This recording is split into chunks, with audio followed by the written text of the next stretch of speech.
ദിവസങ്ങളായി നിലക്കാതെ പെയ്യുന്ന മഴയിൽ ചെറുവത്തൂരിന്റെയും നീലേശ്വരത്തിന്റെയും താഴ്ന്ന പ്രദേശങ്ങൾ വെള്ളക്കെട്ടിന്റെ പിടിയിലായി. കാര്യങ്കോട് തേജസ്വിനി പുഴയുടെ ഇരുഭാഗങ്ങളിലുമുള്ള നിരവധി വീടുകളിലേക്ക് വെള്ളം കയറി. This news sponsored by Jyothi institute of medical technology, Nithyananda building, main road, Kanhangad.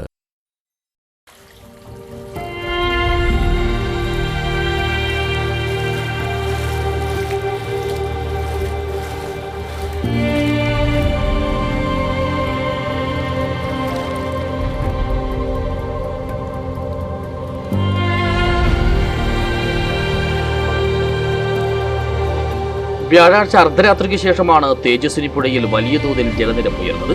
വീടുകളിലേക്ക് വെള്ളം ഇരച്ചെത്തിയതോടെ പുഴയോരത്ത് താമസിക്കുന്നവർ പരിഭ്രാന്തിയിലായി. രാത്രി തന്നെ 12ഓളം കുടുംബങ്ങൾ ബന്ധുവീടുകളിലേക്കും ഒരു കുടുംബത്തിലെ 4 പേർ ചാത്തവത്തെ ക്ഷേത്രം ഓഡിറ്റോറിയത്തിലേക്കും മാറി താമസിച്ചു.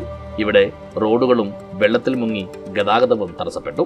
വെള്ളമുയർന്ന ഭാഗങ്ങളിൽ രക്ഷാപ്രവർത്തനത്തിനായി നാട്ടുകാർ തോണി സജ്ജമാക്കിയിട്ടുണ്ട്.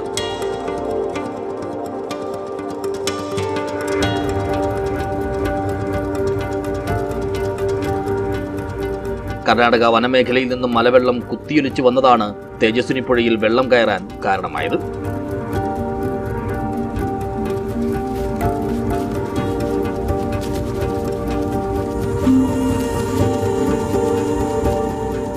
ഇതിനിടയിൽ മലവെള്ളപ്പാച്ചിലിൽ ഒഴുകി വീട്ടിലെത്തി ഭീതി പരത്തിയ പെരുമ്പാമ്പിനെ ഡിവൈഎഫ്ഐ യൂത്ത് ബ്രിഗേഡ്സ് പിടികൂടി കുന്നിന് മുകളിൽ തുറന്നുവിട്ടു.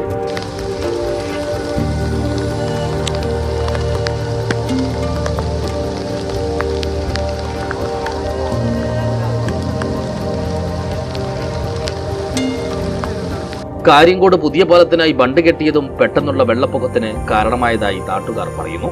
വെള്ളിയാഴ്ച പകൽ വെള്ളം താഴുന്നത് പ്രദേശവാസികൾക്ക് നേരിയ ആശ്വാസം പകർന്നിട്ടുണ്ട്. News bureau, Cheruvathur.